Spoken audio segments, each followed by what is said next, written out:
हूं वीरेन जी, आपका स्वागत है। जब आप इन दिनों कवरेज देख कुछ आप क्या पाते हैं कि चंद्रशेखर और आकाश आनंद के बीच जब आप तुलना करते हैं, और दूसरा मेन स्ट्रीम की जो दो बड़ी पॉलिटिकल पार्टीज हैं यूपी में, बीजेपी और समाजवादी पार्टी, जिनको बड़ा एक वोट शेयर दलितों का मिल रहा है, ये इनके लिए कितना चिंता का विषय है, इन दोनों का उभार?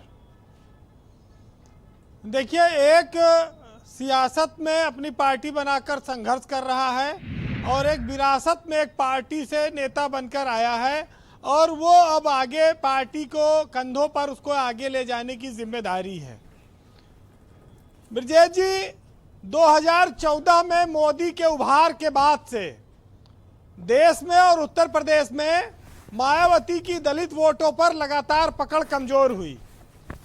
हालांकि जब 2014 का परिणाम आया था लोकसभा का, तब मायावती को सीटें तो 0 आई थी, लेकिन उनका वोट बैंक 22% के लगभग था, उसमें कोई कमी नहीं आई थी। लेकिन धीरे धीरे वो सरकता गया, आधा लगभग सरक चुका है। तो ये लोग अब जानते हैं कि भाजपा मायावती के लिए चंद्रशेखर से ज्यादा बड़ा खतरा है। जब कभी भाजपा से दलित हटेगा तब अलग बात है। अभी तो भाजपा के साथ दलित काफी बड़ी संख्या में गया है और पिछले कई चुनावों में वोट हासिल किया है इन्होंने। और सबसे बड़ी बात यह है कि जो लाभार्थी योजना है, जो दलितों के घर में खाना खाने की योजना है, जो किसानों के सम्मान निधि का मामला है और तमाम सारी जो योजनाएं, आवास योजना, उज्ज्वला योजना, ये जो चल रही है, इसका बहुत बड़ा लाभार्थी वोट बैंक वो दलित है और वो भाजपा के साथ है जो फ्री राशन है।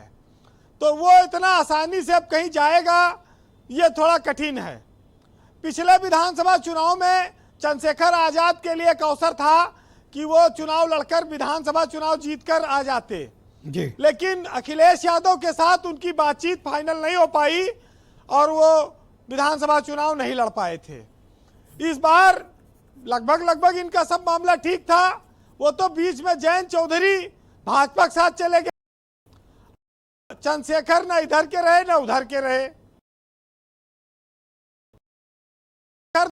समानता ये है कि दोनों को केंद्र ने वायु श्रेणी की सुरक्षा प्रदान की है। हाँ, ये वास्तव में भूल गया, ये इम्पोर्टेंट बात कही सरकार के गनर लेके घूम रहे हैं। अच्छा, समीर सिंह ने कहा था, लेकिन मैं समझ नहीं पाया कि ये क्यों सुरक्षा बार बार कर रहे हैं। ब्रजेश जी, आप देखिए कि भाजपा की जितनी अभी तक सभाएं हुई हैं, उसमें जो शीर्ष नेतृत्व है, प्रधानमंत्री, गृह मंत्री, मुख्यमंत्री योगी आदित्यनाथ, किसी ने मायावती पर उतना कठोर प्रहार नहीं किया है जितना वो इंडिया गठबंधन पर कर रहे हैं।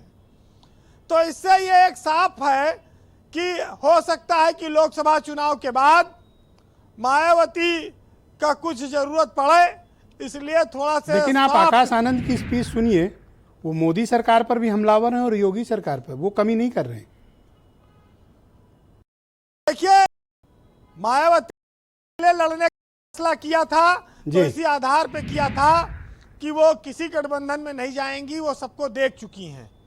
लेकिन ये भी देख चुकी हैं 2014 का परिणाम क्या था, वो 2019 के भी परिणाम।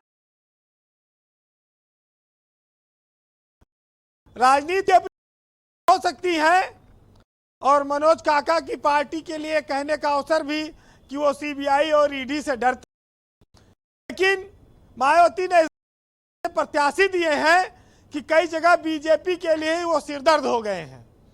अभी जब मेयर का चुनाव हुआ तो मेयर के चुनाव में सहारनपुर में तो उनका प्रत्याशी लगभग जीत गया था और कई जगहों पर उनको बहुत अच्छे वोट शहरों में भी मिले हैं। तो ये तो जरूर है कि पश्चिमी उत्तर प्रदेश में वो कई सीटें सांसदी की जीती थी, उनका अच्छा वोट बैंक है।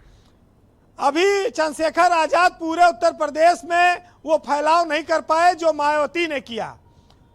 ये जरूर है कि मायावती मुख्यमंत्री रही कई बार, उनके नाम के साथ एक बड़ा उनका जनाधार। नहीं, मैं मायावती और चंद्रशेखर की तुलना नहीं कर रहा हूं, मैं आकाश और चंद्रशेखर के बारे में कह रहा हूं। ब्रजेश जी, एक आदमी अपनी पार्टी के लिए संघर्ष कर रहा है, कई बार जेल गया। जी एक आदमी को विरासत में चीजें मिली हैं, जी वो सीधे हेलीकॉप्टर से लैंड कर रहे हैं, तो आकाश के लिए बहुत बड़ा प्लेटफॉर्म मिला है।